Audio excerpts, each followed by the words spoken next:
প্রাইসটা আমার একটু বেশিই লাগছে।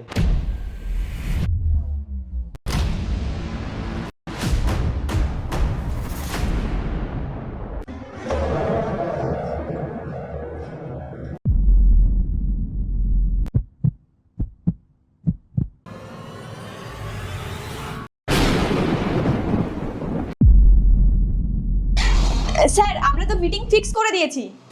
ঠিক আছে স্যার, শুধু টাইমিংটা বলে দেবেন। আচ্ছা শুনুন না, আমি প্রাইসগুলো একটু রিভিউ করতে চাইছিলাম। স্যার আমার দেরি হয়ে যাচ্ছে, ট্রেনটা মিস হয়ে যাবে। আচ্ছা ঠিক আছে, তুমি যাও, আমি পরে তোমাকে ফোন করে নিচ্ছি। ঠিক আছে স্যার।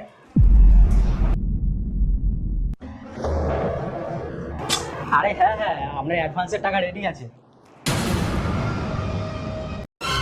এখানে 3 লক্ষ টাকা লেখা ছিল, কোথায় গেল? স্যার এই রুমে তো আমরা দুজন ছাড়া আরো একজন ছিল, ওই মনে হয় টাকাটা নিয়ে পালিয়ে গেছে তাড়াহুড়ো করে।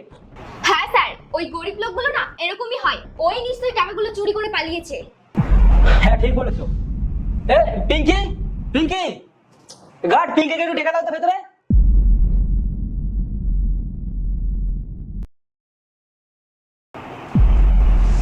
স্যার ডাকছিলেন আমাকে? স্যার স্যার আপনি ওর ব্যাগটা চেক করুন, দেখুন এক্ষুনি টাকা বের হবে। ঠিক আছে, 1 মিনিট দাঁড়ান, আমি আমার ব্যাগ দেখাচ্ছি।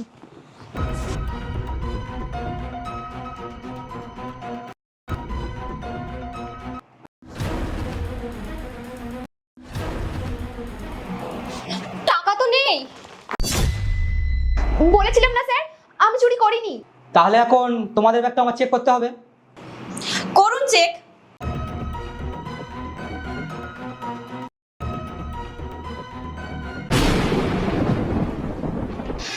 দেখুন স্যার, এই হলো আপনার 3 লাখ টাকা।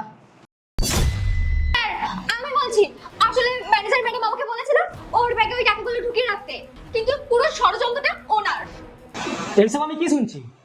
তুমি কোম্পানির ম্যানেজার হয়ে একটাই সামান্য গার্ডকে চুরির অপবাদ দিচ্ছ, তাও আবার একে সঙ্গে করে নিয়ে। তো স্যার আমি কি করব? এই পিঙ্কি আমার কোনো কথাই শুনতে চায় না, তাই আমি ভেবেছিলাম ওকে এই চাকরি থেকে বের করে দেব। আমি যদি বলি যে আমার গাড়িটা একটু মুছে দে, আমার জন্য একটু খাবার করে দে, একটু পিৎজা বার্গার অর্ডার করে দে, ও কিছুই করতে চায় না। আচ্ছা, তুমি তোমার পার্সোনাল কাজ ওকে দিয়ে করাচ্ছিলে কেন? ওর কি এগুলো কাজ, না ওর এগুলো দায়িত্ব তোমার কাজ করবে ও? আমার মনে হয় না তোমার মতন ম্যানেজারকে আমার এই কোম্পানিতে আমি রাখবো।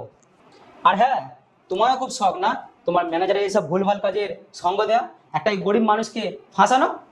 তোমার ম্যানেজারের সঙ্গে তোমারও কাজটা যাবে, তোমারও চাকরিটা যাবে। আমাকে স্যার চাকরি থেকে বের করবেন না স্যার। তো তোমরা চুপচাপ এখান থেকে চলে যেতে পারো, এর আগে আমি গার্ড ডেকে তোমাদেরকে এখানে ধাক্কা মেরে বার করি। চলো আউট।